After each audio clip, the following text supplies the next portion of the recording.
It's Front Office Friday, and we're breaking down everything that's gone into the current version of your Cleveland Browns. How did they get here? Where are they going? And can they get this thing right? Today on Locked On NFL Draft. You are Locked On NFL Draft, your daily podcast covering the NFL Draft. Part of the Locked On Podcast Network, your team every day.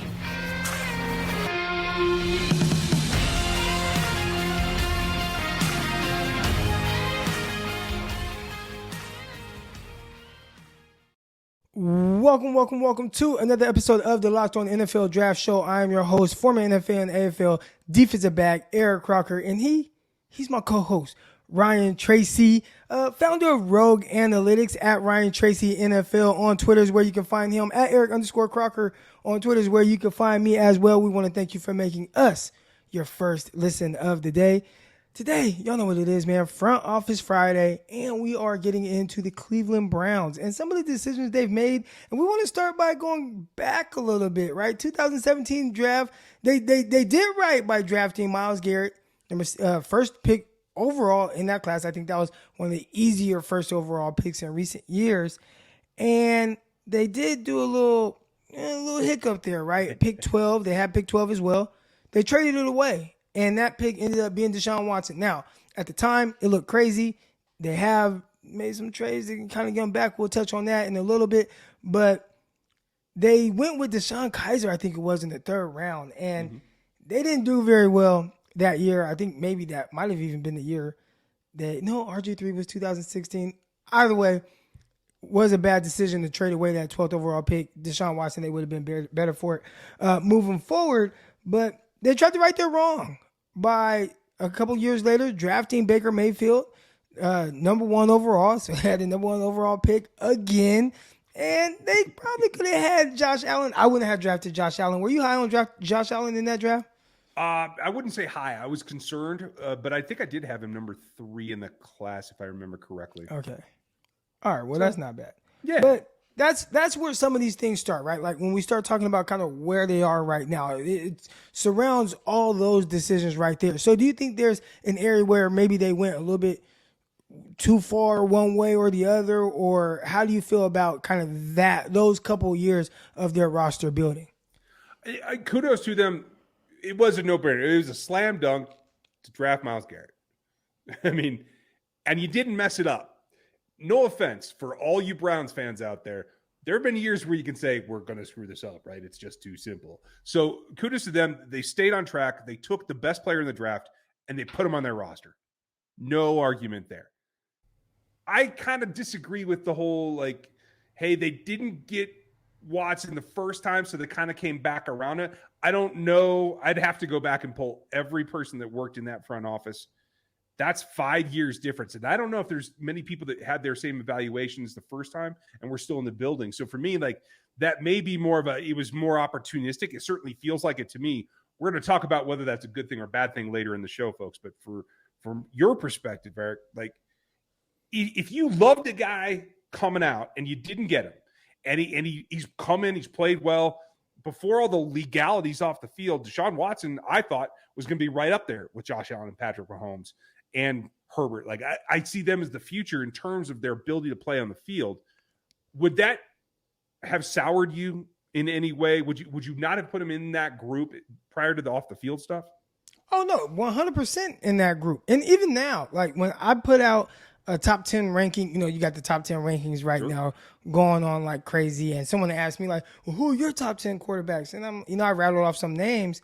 But DeShaun Watson was in that, right? If we're just talking about on field, his ability, what he's capable of doing, how he impacts games, he's up there. And his head coach in college called him. He said, hey, if you pass on him, you're passing on Michael Jordan again, right? And we're not going to say he's Michael Jordan, but I do know there was there was a discussion there between him and Patrick Mahomes, where it's like, who is kind of the next guy? And Josh Allen wasn't there quite yet. And now all of a sudden we see Josh Allen has turned into, so he's in that discussion as well. But it was for the, foreseeable future, when you look at the young, talented quarterbacks, it was a battle, I felt like, between Watson and Mahomes. And I just felt like Mahomes was in a better situation. He had Andy Reid. There was a lot more stability. He had plenty of weapons. The decision-making there in Kansas City was terrific, as opposed to the Houston Texans, where everybody acts like Bill O'Brien was like the village idiot. He's not. Like, he's a very good offensive-minded head coach. Very good. He was a terrible general manager.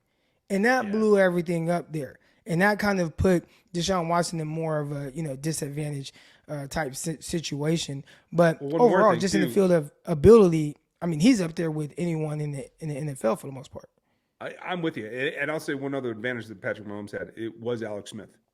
In that DeShaun didn't have somebody of that caliber to come in and bring him along.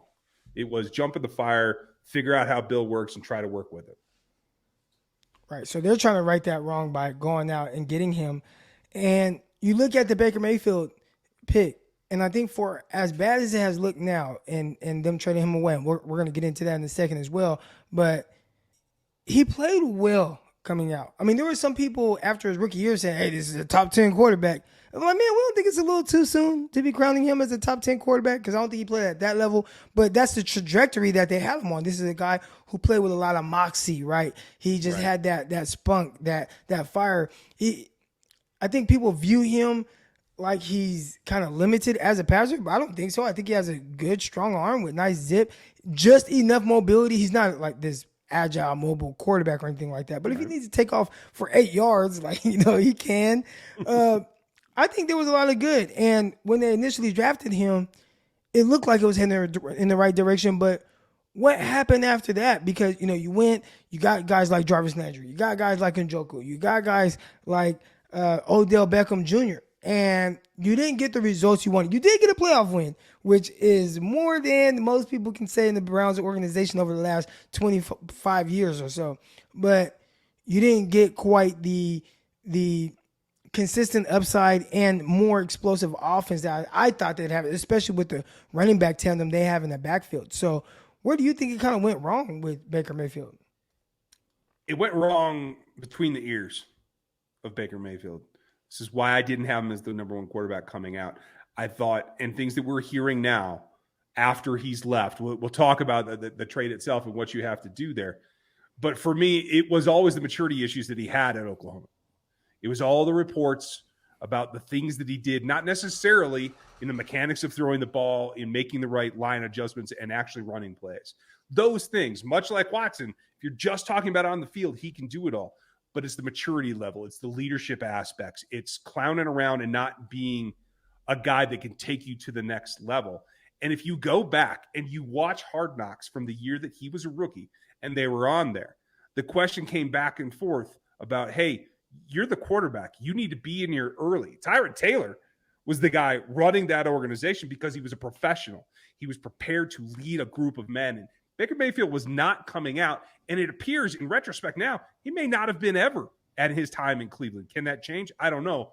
We need to talk about the fact that this decision-making has been really interesting about how you justify this quarterback situation for this franchise. Right. And we're going to definitely dive into that and more. We got some good stuff coming up as well. I think they've drafted extremely well on defense. Greg Newsome, Denzel Ward, obviously Myles Garrett. We're going to talk about that stout defense, the run game that they have, and just where they are. But first, we want to talk to you a little bit about Built Bar. And from the people that invented healthy and tasty comes the latest gift to your taste buds. You've probably tried the amazing coconut brownie chunk Built Bar, but guess what? Your friends at Built Bar have given you the coconut brownie chunk puff. And I love my Built Bar puffs. I have a whole collection of Built Bars behind me right now on my little stand. A bunch of puffs over there. And that's right. Yeah, the coconut brownie chunk Built Bar flavor you love, and the delicious chewy marshmallow covered in 100% real chocolate and is fluffy like a cloud of coconut brownie goodness. All right. But stop drooling over yourself, or I need to stop drooling over myself. They are good for you. Low calorie, low in sugar, high in protein, and delicious. Coconut brownie chunk puffs are only here for a limited time. So you got to go to Built.com right now to make sure that you don't miss out. And trust me, they go fast. I remember when I tried to get the Built Bar puff, the birthday cake flavor. And I'm like, oh, I love these birthday cake. They sent us some. I had ordered a box. My family ran through those. I went to order a couple more boxes.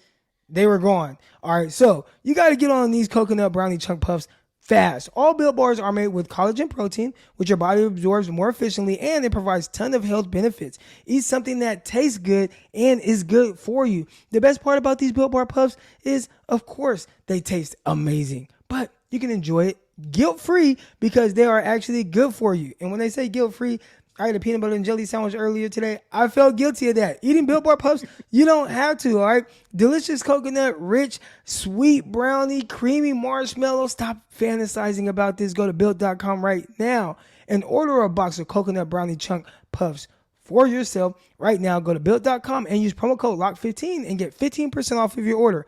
Again, use promo code LOCK15 for 15% off at Built.com. Which NFL stars move the betting line the most? Starting July 18th, Locked On gives you the 50 most valuable players in the NFL from the odds makers at BetOnline. It's available July 18th on Locked On NFL, wherever you get your podcast and on YouTube. You can expect to see some 49ers on there. I'm pretty sure some Kansas City Chiefs on there. So that's going to be something fun to dive into. But we're going to continue to dive into the decision-making, the front office by the Cleveland Browns. And we talked about Baker Mayfield and some of his immaturity. And ultimately, they said, I think we're kind of done with this guy. And nothing made it more clear than giving up several first-round picks for DeShaun Watson after everyone has known about this situation he's going through right now. I believe they waited for the grand jury to be like, oh, we didn't find anything here. And once the grand jury was like, nothing here for us to see, the Cleveland Browns and several other teams, everybody talks about the Cleveland Browns, and I think rightfully so because of the guaranteed money they gave him and the structure of his contract, just in case there isn't a suspension, and we'll get into that as well. Was the structure? I thought it was just a Brinks truck they backed up every year. Well, they when I say structure of it, paying him $1 million this year just in case he's suspended for the entire season, right? Fully guaranteeing his contract, which is crazy, especially for a guy with these allegations kind of looming over the organization. But I guess they thought they were in the clear.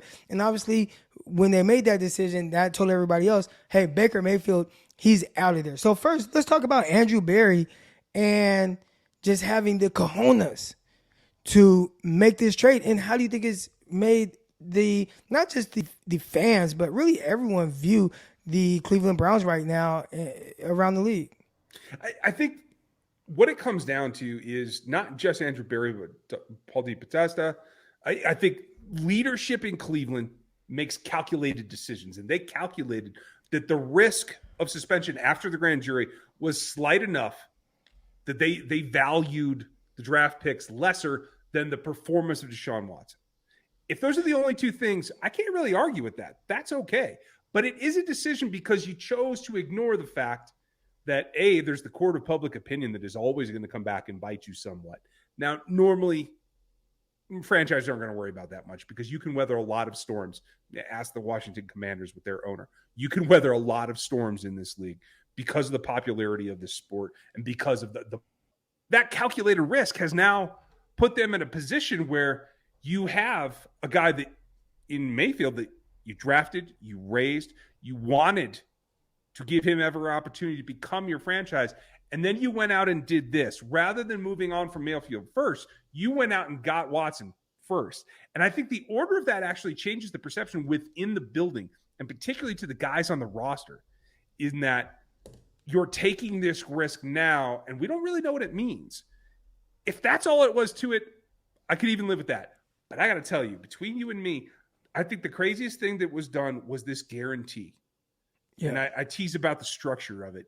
It is basically an avalanche of cash because you didn't protect your franchise because you went and guaranteed the whole thing. Something that's unheard of in this sport because of the physicality of it, because of the short span of a career.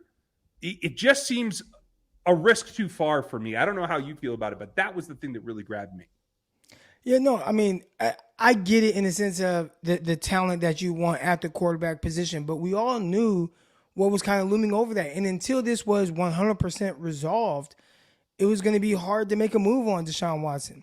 Listen, I get out there that this does not look great at all. And I think if you look at social media, if you look at how people are talking about it on TV, this is definitely a guilty until proven innocent situation. So knowing that, you have to understand what it's going to look like when you trade for him. And it has not been perceived well at all, and understandably so. So I get where they're coming from with trying to acquire talent. I just think the way that they went about it and kind of being sneaky with the structure of the contract, I think that rubbed people the wrong way for sure. Doing it that way, the guaranteed money, how is that going to change how some of these other quarterbacks are signed around the league? So I'm pretty sure owners, aside from the legal situation with DeShaun Watson, they're looking at this contract like, dude, we don't want to pay our quarterbacks $230 million guaranteed. Right. What are you doing? So this is a tough situation. How do you see that whole thing playing out with just his suspension? It's over right now. It sounds like they have come to a conclusion, but they have not yet announced it. Training camps are going to open up in the next week or so. So when do you think that we're going to hear about the final decision for DeShaun Watson? I think what's going to happen is by the report date. Quarterbacks can walk in, I think, to Cleveland on the 22nd, if I looked that up correctly. I think we're going to have an answer by then. Otherwise, what you're risking is the perception that you're wishy-washy on making that decision by allowing him to start camp, and then you're going to come back with a suspension. So I think for the league and for its PR purposes, they have to get to that decision before he walks on a practice field. So I do feel like that comes a little bit quicker than maybe it should. But that's not the only thing. There's a lot of fallout from whatever that decision is. And what you've chosen to do in the meantime, I do want to talk about how this whole process of the decision-making path happened. And was it the right thing for this front office to do? We'll get to that here in a minute. Yeah, but first, we want to talk to you about the good folks over at BetOnline, and how BetOnline is your number one source for all of your sports needs and sports information. Find all the latest sports developments, league reviews, and news, including this year's NHL playoffs and Major League Baseball. And not just that, they have future props, betting props on the NFL as well. So, I don't know, we're talking about the Cleveland Browns right now. Their head coach is Kevin Stefanski. His odds to win Coach of the Year are plus 5,000. And let me tell you, if he has a winning season, turns things around, and maybe has to play with Jacoby Brissette at quarterback, I think there's a chance he might win that Coach of the Year award. So plus 5,000 there. You might want to put a little bit of money on that. BetOnline.net is the fastest and easiest way to check all of your favorite sports and events, including MMA, boxing, and golf. Head over right now to the website today and use your mobile device to learn more about the trends and action going on at BetOnline, where the game starts. Now there's a snowball effect with this quarterback decision. We talked about DeShaun Watson, them trading for him in the midst of all this. They traded away Baker Mayfield, didn't even really get much back from it. Now, Jacoby Brissette, is that the guy that's going to lead this team? Because around him, it's not terrible. You got running backs. You got Nick Chubb. You got Kareem Hunt. You even got Dearness Johnson, who filled in and did well at times. They traded for Amari Cooper. You got Donovan Peoples-Jones. They drafted David Bell. You got Njoku. Anthony Schwartz. He's a speedster. Michael Woods. I watched him at Arkansas, then went to Oklahoma, did well there. The offensive line, they got some dudes on the line. Then we talked about the defense. Guys like Myles Garrett and everyone else they have lead now. I love the Greg Newsome pick that they made a year ago. He was actually my CB2 in that class. Nobody else really had him that high. Tons of talent. So Jacoby Brissette, good enough to kind of carry the burden of everything else that's going on in this organization. Carry it? Sure. Win with it? I'm not convinced. That's the thing is, can you have competent quarterback play? Can you move the offense? Can you hand the ball off to Nick Chubb? Sure. Can you actually take it upon yourself to win ball games when you have to in what is a division that is going to be scrappy to say the least, with Lamar Jackson still in town there? I don't know if the Steelers are going to push you much, but there's enough hate in that division that I think it could. But the big thing for me is it shouldn't have gotten to this point. Right. Because you put yourself in this position. And for this front office to knowingly go down this road, knowing that you have what we now understand is a quarterback that didn't mature, at least not in the room, in terms of his leadership style. So you knew you already had a problem with Mayfield to begin with. Then you trade for Watson, and completely missed the mark in terms of covering your risk. It's up to the leadership in the front office to cover their risk in a way that if they want to make an attempt for a big acquisition like Watson, you still have to have a fallback. And if you already know that your fallback is not of the maturity level that you can continue to win with or take the next step forward with all the players that you just mentioned, then you haven't done the best job in allowing yourself to have a fallback position, because Jacoby Brissette is a behind a glass quarterback. He is break in case of emergency. I don't Right. think you can say that he is even a backup caliber player at this point. Maybe you disagree. I don't know.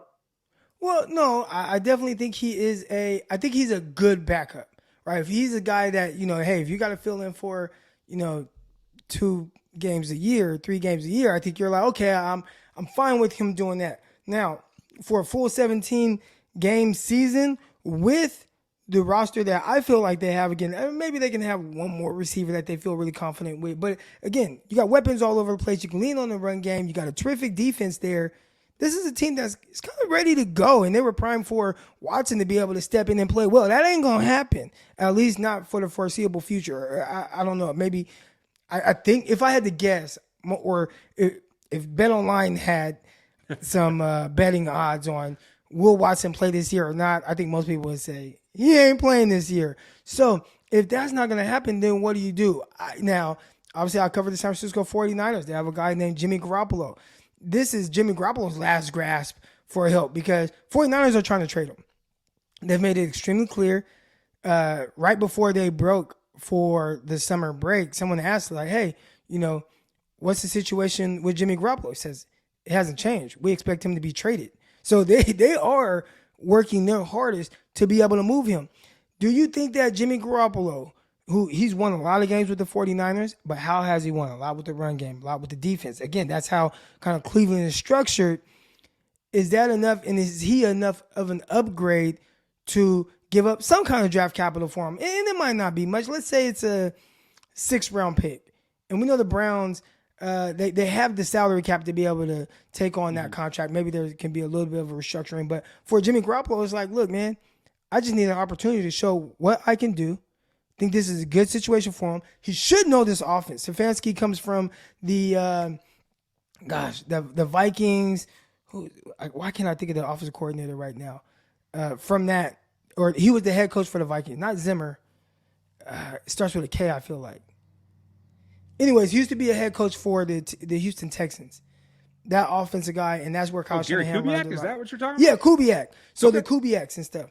So, he's kind of from that like tree or whatever. And, it should be a seamless transition for Jimmy Garoppolo in the sense of the mental aspect of it and how to run it. He should do well. Would you give up the capital to trade for Jimmy Garoppolo, which again should be like a 5th or 6th round pick, to, I don't want to say guarantee a playoff appearance, but at least give yourself the best opportunity to make the playoffs?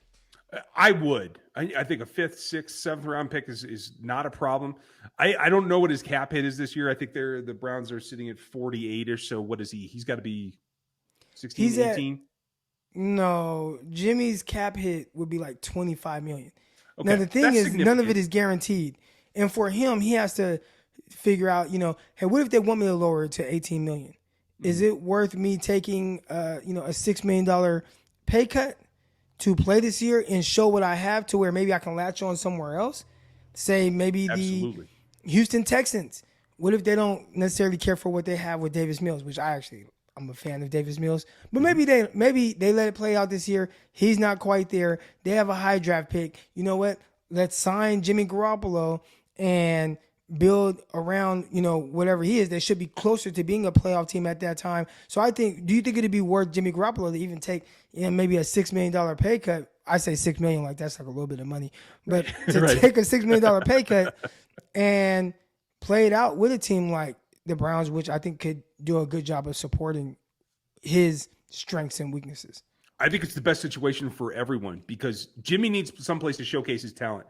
It's clear the Niners aren't going to let him do that. So you got to find someplace to play. The Cleveland Browns, they need a competition. Handing it to Jacoby Brissette is a miscalculation. I think that's pretty clear. And I think if for all the risks that the Browns organization took, I think they found themselves in kind of a pickle because having a quarterback, there's no military saying having one is none, having two is one. You have to have a backup. You have to have a legitimate guy that can play downs for you. And I think a little bit of competition would bring out the best in both Jacoby Brissette and Jimmy Garoppolo and give the Browns the best chance to not waste a season of all that other talent that they've acquired. I think that's the best way to go. I'm kind of surprised that hasn't happened yet, to tell you the truth. Are there any, and I think everybody's just waiting in the sense of, Jimmy Garoppolo, that situation. They're just waiting for him to get cleared. Right. And once he gets cleared, started throwing 2-3 weeks ago, right? That's what the reports are.